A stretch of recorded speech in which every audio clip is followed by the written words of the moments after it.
जन्म देण्याचे काम ब्रह्मदेव करत असतात, पण जन्म ते मृत्यूपर्यंत पालनपोषण करण्याची जबाबदारी भगवान श्री विष्णूंवर असते आणि मृत्यूनंतर भगवान शंकर यांची जबाबदारी असते.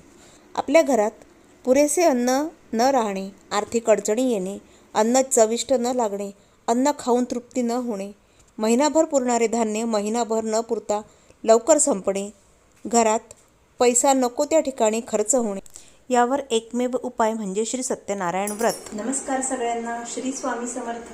श्री स्वामी समर्थ. जय जय स्वामी समर्थ. श्री स्वामी समर्थ. जय जय स्वामी समर्थ. घर, जॉब आणि अध्यात्म या आपल्या सगळ्यांच्या मराठी यूट्यूब चॅनलमध्ये मी सगळ्यांचं स्वागत करते. आणि मैत्रिणींनो, आजच्या पुन्हा एका नवीन विषयाला सुरुवात करते. लक्ष्मी प्राप्तीचे सर्वात श्रेष्ठ असे दर पौर्णिमेला केले जाणारे सत्यनारायण पूजन. सत्यनारायण पूजनामुळे आपल्या घरी लक्ष्मी प्राप्तीचे योग जुळून येतात आणि प्राप्त लक्ष्मी स्थिर राहण्यास, प्राप्त लक्ष्मी चिरकाल टिकून राहण्यास या व्रतामुळे आपल्याला सहाय्य होते. तर हेच सत्यनारायण व्रत कशा पद्धतीने करायचं, आणि हे व्रत तर बरेच जण करतच आहात.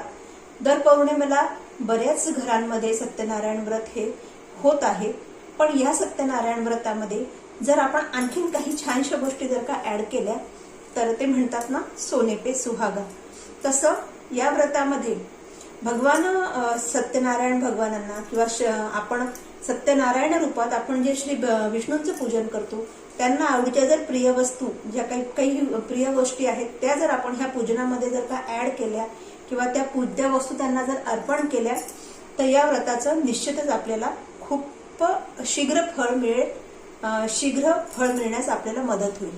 आणि आपली जी भक्ती आहे किंवा आपण जे व्रत करतो आहे मनापासून, ते भगवान नारायणांना अवश्य आवडेल. तर त्यामुळे ह्या कुठल्या वस्तू आहेत ज्या आपल्याला श्री सत्यनारायण व्रतावर किंवा भगवान विष्णूंना अर्पण करायचे आहे, हे आपण ह्या व्हिडिओच्या माध्यमातून जाणून घेणार आहोत. तर या व्हिडिओमध्ये मी तुम्हाला थोडक्यात अगदी सत्यनारायण भगवान असं श्री सत्यनारायणाचं व्रत की आपल्या केंद्राच्या पद्धतीने कसं करायचं हे तुम्हाला थोडक्यात दाखवणार आहे. त्याचप्रमाणे अशा कोणत्या गोष्टी आहेत, त्या 4 गोष्टी आहेत आपल्या सत्यनारायणांना प्रिय अशा, त्या कुठल्या गोष्टी आहेत ज्या आपल्याला ह्या व्रतामध्ये ऍड करायचे आहे किंवा आपल्याला सत्यनारायण महाराजांना अर्पण करायचे आहेत, ते आपण ह्या व्हिडिओच्या माध्यमातून बघणार आहोत. तर चला बघून घेऊया आपण हे व्रत पूजाविधी, व्रत मांडणी कशी आहे, त्याचप्रमाणे भगवान विष्णूंना प्रिय अशा कुठल्या वस्तू आहेत. तर बघा, अशा प्रकारे आपल्याला संपूर्ण सत्यनारायण पूजेची मांडणी करून घ्यायची आहे. आणि आपण एका पाटावर किंवा चौरंगावर आपल्याला ही पूजा मांडायची आहे. या पूजेवर आसन म्हणून शुभ्र वस्त्र किंवा पिवळ्या रंगाचं वस्त्र आपल्याला अंथरायचं आहे. मी पाटावर ही पूजा मांडत असते कारण पाट थोडा मोठा असतो. तर ही पूजा मी तुम्हाला आधी सगळं दाखवते आरामशीर आणि सांगते. बघा, हे सत्यनारायण भगवानांचा हा फोटो आहे, छान. आणि हे अशा प्रकारे हे पूजा मी अशी मांडलेली आहे. बघा, सर्वप्रथम इथे आपण ही एक सुपारी जोड तावावर आपण मांडलेली आहे विड्याच्या पानावर. तर तुम्ही म्हणाल विड्याचे पानं, हे विड्याचे पानं माझ्या घरच्या वेलाचे आहेत. तर विड्याच्या पानावर ही जोडतावावर एक सुपारी मांडलेली आहे. आणि हे आहे गणपतीचं प्रतीक म्हणून ही सुपारी आहे. दुसरी आहे लक्ष्मी किंवा आपल्या कुलदेवतेचं प्रतीक म्हणून ही सुपारी आहे.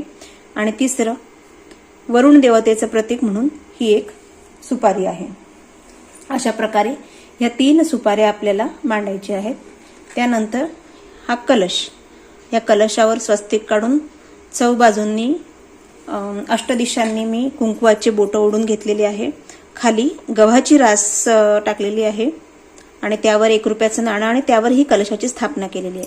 खाली गव्हाची रास आहे. अगदी थोडेच गहू मी घेते कारण मग ते म्हणजे त्याचा ते वाया नको जायला किंवा त्याचा व्यवस्थित वापर होण्यासाठी मी थोडेच गहू घेतलेले आहेत. बघा, आणि अशा प्रकारे याच्या भोवती लाल दोरा गुंडाळलेला आहे. हा कलावा आहे. आणि या कळसाच्या आतमध्ये सुद्धा 1 सुपारी, नाणं आणि त्याला हळदी कुंकू अक्षता आणि फूल अर्पण करून या कलशातल्या पाण्याची आणि त्या सुपारीची पूजन केलेलं आहे. हे आंब्याचे 5 पानं लावलेली आहेत यावर. आणि आता यावर एक ताम्हण ठेवून या ताम्हणामध्ये तांदळाची रास ठेवलेली आहे आणि यावर आपल्या घरातले बाळकृष्ण भगवान श्रीकृष्ण यांना आपण स्थापित केलेली आहे, यांची मूर्ती.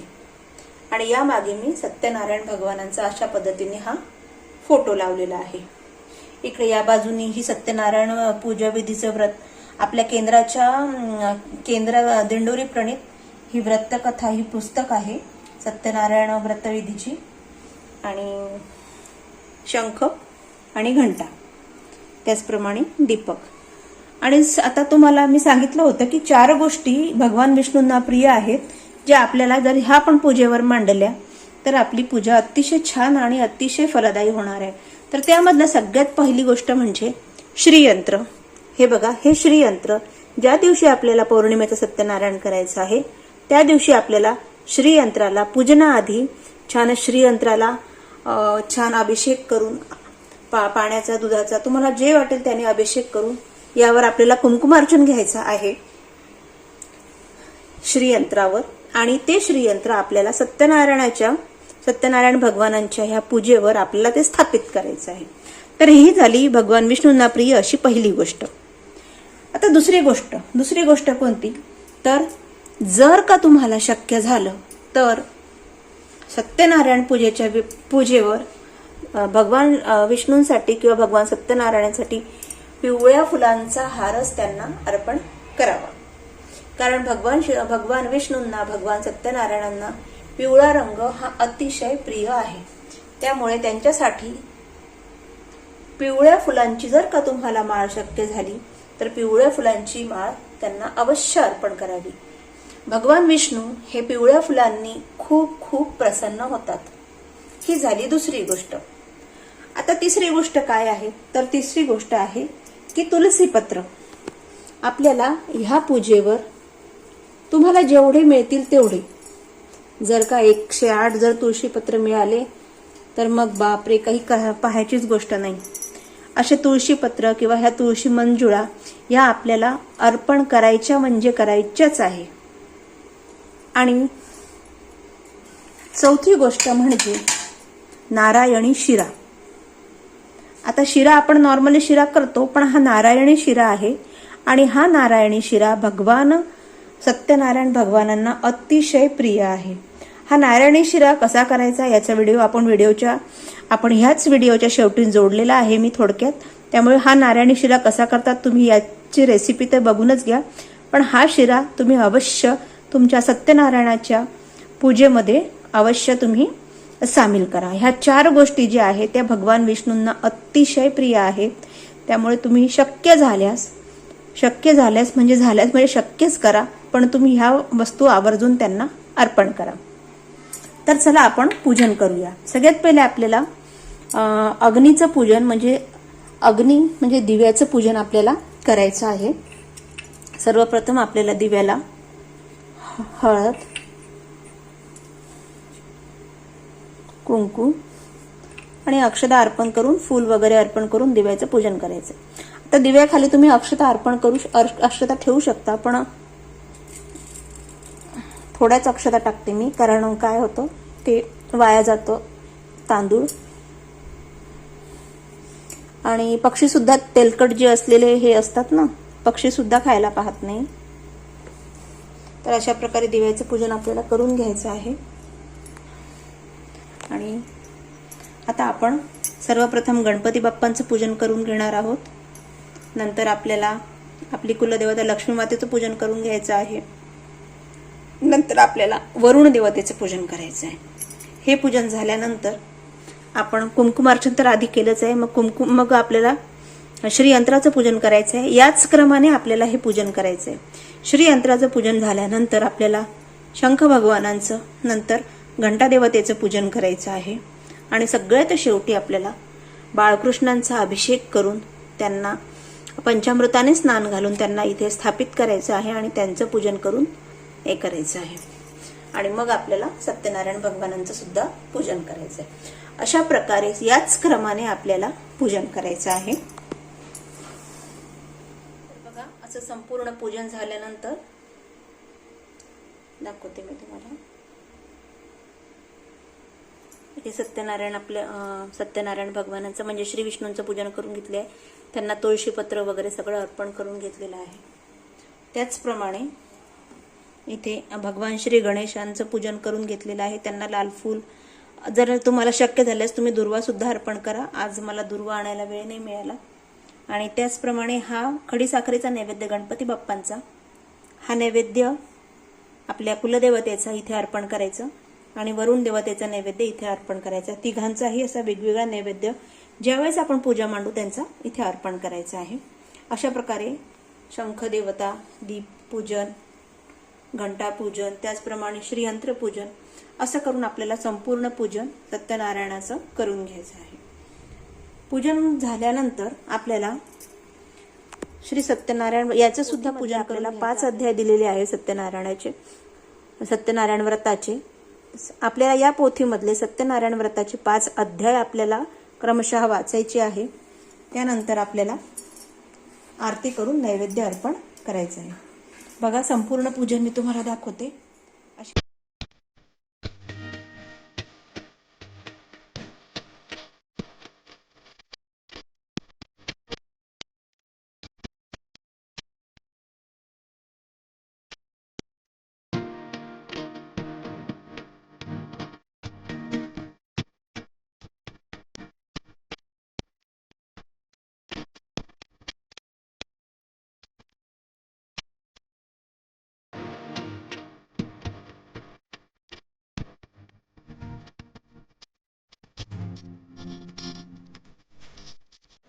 चला तर मग भगवान सत्यनारायणांना प्रिय असा नारायणी शिरा कसा तयार करायचा याची रेसिपी थोडक्यात बघून घेऊया. बघा, कढईत थोडं तूप टाकलेलं आहे मी, कारण शिरा अगदी थोडा प्रसादापुरताच करायचा आहे. तर अंदाजाने तुम्ही तुमच्या पद्धतीने तुम्ही सुद्धा त्याप्रमाणे जसं आपण नॉर्मल शिरा करतो तसाच करायचा आहे. फक्त यात थोड्या 1-2 गोष्टी आपल्याला जास्तीच्या ॲड करायच्या आहेत. त्यामुळे हा नारायणी शिरा तयार होणार आहे. तर बघा, असं तूप टाकून छान हा शिरा गुलाबी रंग येऊस्तर भाजून घ्यायचा आहे. हा रवा गुलाबी रंग येऊस्तर भाजून घ्यायचा आहे.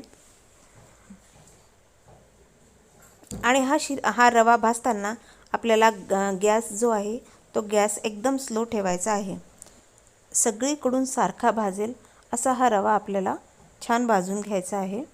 आणि या रव्याचा जेव्हा कलर चेंज होईल तेव्हा या रव्यामध्ये आपल्याला एक वस्तू ॲड करायची आहे. बघा, रव्याचा रंग बदललेला आहे. आता यामध्ये आपल्याला फक्त अर्धा चमचा बेसन ॲड करायचं आहे. मी एका छोट्या वाटीला अर्धा चमचा बेसन ॲड केलेला आहे. आता पुन्हा हा थोडा अर्धा मिनिटभर पुन्हा एकदा हा रवा भाजून घ्यायचा आहे, जेणेकरून यातलं हे जे बेसन आपण टाकलेलं आहे ते बेसन थोडं भाजलं जाईल. अशा प्रकारे संपूर्ण भाजून घ्यायचं आहे. आणि आता यात आपल्याला दूध आणि पाणी ॲड करायचं आहे. तुम्हाला दूध टाकायचं नसेल तर नुसतं पाणी टाकलं तरी चालेल. अशा प्रकारे पुन्हा आता छान एकजीव करून आपल्याला हा शिरा अतिशय अप्रतिम असा तयार होतो. बघा, अशा प्रकारे हा शिरा छान शिजायला लागतो. आणि आता या स्टेजला आपल्याला या शिऱ्यामध्ये आपल्याला अर्ध केळ छान स्मॅश करून त्यात मिक्स करायचं आहे. आता हा शिऱ्याचं प्रमाण अतिशय कमी असल्यामुळे मी अर्ध केळ घेतलेला आहे. शिरा जास्त असेल तर तुम्हाला केळ्याचं प्रमाणसुद्धा वाढवावं लागेल. आता या केळ्याच्या गाठी संपूर्णपणे मोकळ्या होतील, सैल होतील अशा प्रकारे आपल्याला हा शिरा पुन्हा छान भाजून घ्यायचा आहे, जोपर्यंत या केळ्याच्या गाठी आपल्याला त्यातनं दिसणार नाही, त्या पूर्ण त्या शिऱ्यामध्ये मिक्स होतील, एकजीव होतील अशा प्रकारे. आणि सगळ्यात शेवटी आपल्याला आपल्या गोडव्यानुसार आपल्याला किती गोड लागतो यानुसार साखर ॲड करायची आहे. आणि अगदी चिमूटपेक्षा कमी थोडंसं मीठ ॲड करायचं आहे. मिठामुळे एक वेगळीच अशी छानशी चव आपल्याला या शिऱ्याला लागणार आहे. मैत्रिणींनो, थोड्याशा बेसनामुळे आणि ह्या केळ्यामुळे ह्या शिऱ्याची चव ही अप्रतिम अशी तयार होते. आता वरून मी थोडे काजू बदाम आणि वेलची पूड, तुम्हाला आवश्यक वाटत असेल तर वेलची पूडसुद्धा तुम्ही ॲड करू शकता. आता तयार झालेला आहे आपला हा नारायणी शिरा, जो भगवान सत्यनारायणांना अतिशय प्रिय आहे.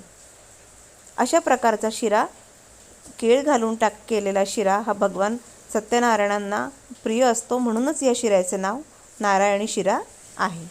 अशा प्रकारे छान आता त्यांचा नैवेद्यासाठी शिरा मी काढून घेते. बघा, पेढ्याप्रमाणे या शिऱ्याची चव लागते. आपला नॉर्मल जो शिरा तयार होतो त्यापेक्षा खूप वेगळी ही चव आणि सुगंध तर खूप सुंदर अप्रतिम असा सुगंध येतो.